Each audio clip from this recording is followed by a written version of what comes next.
హైదరాబాద్ నగరానికి ఓ చరిత్ర ఉంది. హైదరాబాద్ సంస్థానం పేరుతో ఓ రాజ్యంగా పాలించిన మీర్ ఉస్మాన్ అలీ ఖాన్ ఏప్రిల్ 10వ తేదీ 1910లో ఉస్మానియా ఆసుపత్రి ప్రారంభించబడింది. 1168 పడకల ఆసుపత్రిగా హైదరాబాద్, కర్నూలు, రాయచూర్, ఆదిలాబాద్, నిజామాబాద్, మెదక్, ఖమ్మం, వరంగల్, మహబూబాబాద్, మహబూబ్ నగర్ ఇలా అన్ని జిల్లాల నుండి వైద్య చికిత్సకు ప్రజలు వచ్చేవారు. అన్ని రకాల చికిత్సలకు కేంద్రంగా ఆసుపత్రి పేరుగాంచింది. ఎందరో ప్రముఖ వైద్యులు ఈ ఆసుపత్రి ద్వారా వైద్య సేవలు అందించిన వారిలో ఉన్నారు. ప్రతిరోజు వేల సంఖ్యలో ఇప్పటికీ ఉచిత వైద్య సేవలపై ఎందరో రాష్ట్ర నలుమూల నుంచి వస్తున్నారు.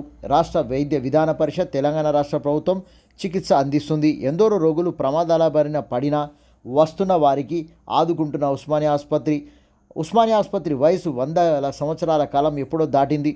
నిరంతర సేవలో హైదరాబాద్ నగర ప్రజలకే కాక రాష్ట్ర నలుమూలల నుండి వస్తున్న వారికి సజీవంగా నిలబడి ఉస్మానియా జనరల్ ఆసుపత్రి అందరికీ చికిత్సలు, వైద్యం అందిస్తుంది.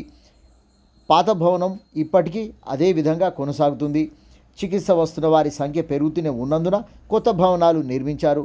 ప్రస్తుతం ఎప్పుడు నిండు గర్భిణీల రోగులతో, డాక్టర్లతో, అంబులెన్సులతో కిటకలాడుతూ కనిపిస్తున్నది ఉస్మానియా ఆసుపత్రి. ప్రస్తుత పాత భవనం అక్కడక్కడ పెచ్చులూడుతున్న సంఘటనలు పత్రికల్లో వచ్చే వార్తల ద్వారా తెలుస్తుంది. పాత భవనాన్ని కూల్చి కట్టాలనే ప్రయత్నం చేసినా ఆ ప్రయత్నం ఫలించలేదు. అందున ఇలాంటి అద్భుత కట్టడం వేల సంవత్సరాలైనా కట్టలేమని, హెరిటేజ్ కట్టడంగా కాపాడాలనే వాదన కూడా ఉంది. హైదరాబాద్ నగరం నడిబొడ్డున మూసి పరివాహక ప్రాంతంలో ఇంత సువిశాల ప్రాంతంలో ఉన్న ఆసుపత్రి ఎక్కడా కనిపించదు. అప్పుడప్పుడు లిఫ్ట్ మొరాయిస్తుంటుందని, పారిశుద్ధ పనులు కొద్దిగా తగ్గిందని, కరెంటు పోయినప్పుడు సెల్ ఫోన్లో వెలుతురులో చిన్న చిన్న ఆపరేషన్లు జరిగిన విశేషాలు, సంఘటనలు పత్రికల్లో వస్తుంటాయని తెలుస్తుంది.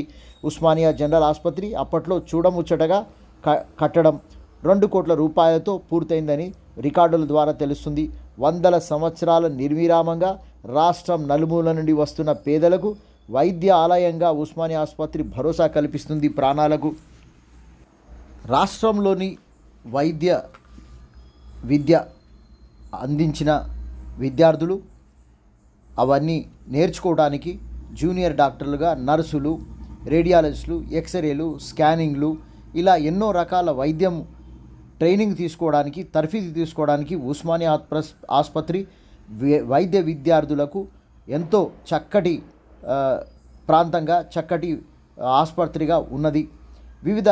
రాష్ట్రంలోని వివిధ విద్యాలయాల నుండి విద్యార్థులు వచ్చి ఇక్కడ ట్రైనింగ్ తీసుకుంటున్నటువంటి పరిస్థితి మనకు కనిపిస్తూ ఉంది. ఆసుపత్రిలో ఎన్నో వింతైన, క్లిష్టమైన వైద్య చికిత్సలతో పాటు క్లిష్టమైన సర్జరీలు చేసిన రికార్డులు ఉస్మానియా ఆసుపత్రికి సొంతం. ఈ ఆసుపత్రిలో పేదలకు ఈ ఆసుపత్రి పిలవగానే పలికే వైద్య ఆలయంగా పేరుగాంచిన విషయం తెలిసిందే. ఇంకా మార్పులు చేర్పులు జరగాల్సిన అవసరం ఉందని, మార్పులు చేర్పుతో పాటు భవనాలను ఆధునీకరించాల్సినటువంటి అవసరం ఉందని తెలుస్తుంది.